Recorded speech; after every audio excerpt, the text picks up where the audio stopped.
அடுத்த தலைமுறை டிவியை பார்த்துக் கொண்டிருக்கிறீர்கள். கோவை மாவட்ட ஆட்சியர் அலுவலகம் முன்பு தமிழ்நாடு விவசாயிகள் சங்கம் சார்பில் ஆர்ப்பாட்டம் நடைபெற்றது. இந்நிலையில் மாவட்ட தலைவர் சு. பழனிசாமி தலைமையில் 100க்கும் மேற்பட்ட விவசாயிகள் இதில் பங்கேற்றனர். இதில் கூட்டுறவு வங்கி விவசாய கடன்களை நிபந்தனையின்றி முழுமையாக ரத்து செய்ய வேண்டும் எனவும் அவர்கள் கோரிக்கையை முன்வைத்தனர். மேலும் விவசாயிகளின் வாழ்வாதாரத்தை காக்க அரசு உடனடியாக நடவடிக்கை எடுக்க வேண்டும் எனவும் வலியுறுத்தி அவர்கள் கோஷங்கள் எழுப்பினர்.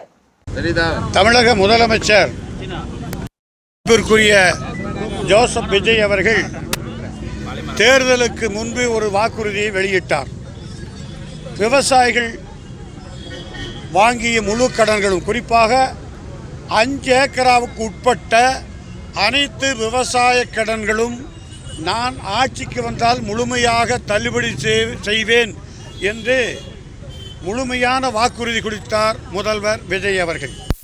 அதேபோல் 50% மேல் 5 ஏக்கராக்கு மேல் இருந்தால் 50% மானியத்தில் தள்ளுபடி செய்யப்படும் என்றும் அறிவிப்பு வெளியிட்டார்கள். இதை நம்பினார்கள். நாங்களும் விவசாயிகள் முழுமையாக விஜய் அவர்களுக்கு ஆதரவளித்தார்கள். தமிழக மக்களைப் போல் நேற்றையும் கூட கரூரில் அவருடைய சொல்லில் பேச்சில் ஒரு அறிவிப்பை வெளியிட்டார். நான் என்றும் விவசாயிகள் பக்கம்தான் நிற்பேன் என்று சொல்லியிருக்கிறார். மிகுந்த மகிழ்ச்சி. விவசாய பக்கத்தில் தான் நிற்பேன் என்று கரூரில் முதல்வர் சொன்னது நாங்கள் வரவேற்கின்றோம். உங்களோடு நாங்கள் நிற்போம். எப்பொழுது நீங்கள் அறிவித்த எந்த சங்கமும் கேட்கவில்லை, எந்த விவசாயியும் முன்னறிப்பு கேட்கவில்லை.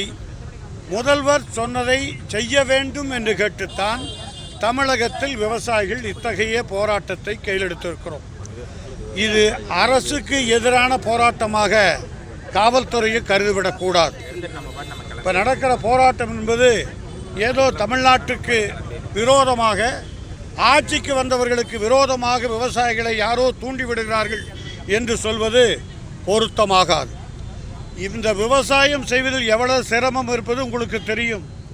எவ்வளவு உரவிலை உயர்வு, அதே போல் ஆட்கூலி இல்லை, கட்டுப்படியான விலை இல்லை, வனவிலங்கு தொல்லை, மழை இல்லை, வறட்சி, வெள்ளம், இத்தனையும் கடந்து நாங்கள் விவசாயம் தமிழகத்திலே செய்கிறோம்.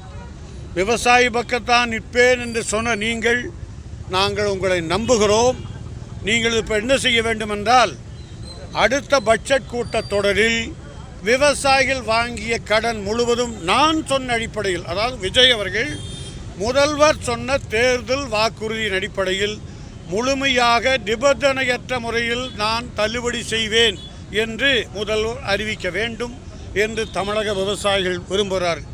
இதை அதுவரைக்கும் எந்த கூட்டுறவு வங்கிகளும் விவசாயிகளிடத்தில் வசூல் செய்யக்கூடாது. ஊடக நண்பர்களே, நீங்கள் தயவு செய்துமாக உங்கள் மூலியமாக அவருக்கு போக வேண்டும். முதல்வர் காதுக்கு எட்டப்பட வேண்டும். ஆனால் எந்த சூழலையும் வாங்கிய விவசாயிகள், கூட்டுறவு வங்கி விவசாயிகள் வாங்கிய கடனை எந்த நிபந்தனையற்ற முறையிலும் அவர்களுக்கு மீண்டும் வழங்க வேண்டும். ஆனால் அவர்களை வற்புறுத்தக்கூடாது, நிர்பந்திக்கக்கூடாது, முழுமையாக ரத்து செய்யப்பட வேண்டும். இது குறித்துத்தான் தொடர் போராட்டத்தை ஜனநாயக ரீதியாக நாங்கள் நடத்துகிறோம். இந்த ஜனரீதியான போராட்டத்துக்கு அநேகமாக முதல்வர் கவனத்தில் எடுப்பார் என்று நம்புகிறோம். எவ்வளவு சிரமக்கிடையில் நாங்கள் விவசாயம் செய்கிறோம் என்பது நாட்டு மக்களுக்கும் தெரியும், உங்களுக்கும் புரியும், அநேக முதல்வருக்கும் இது புரியும். ஏனால் அதே போலதான் இத்தகைய தொடர் நடவடிக்கை என்றால் தமிழகத்தில் ஒன்றியங்கள், மாவட்டங்களில், நகரங்களில் விவசாயினுடைய கிளர்ச்சி தொடர்ந்து நடைபெறும்.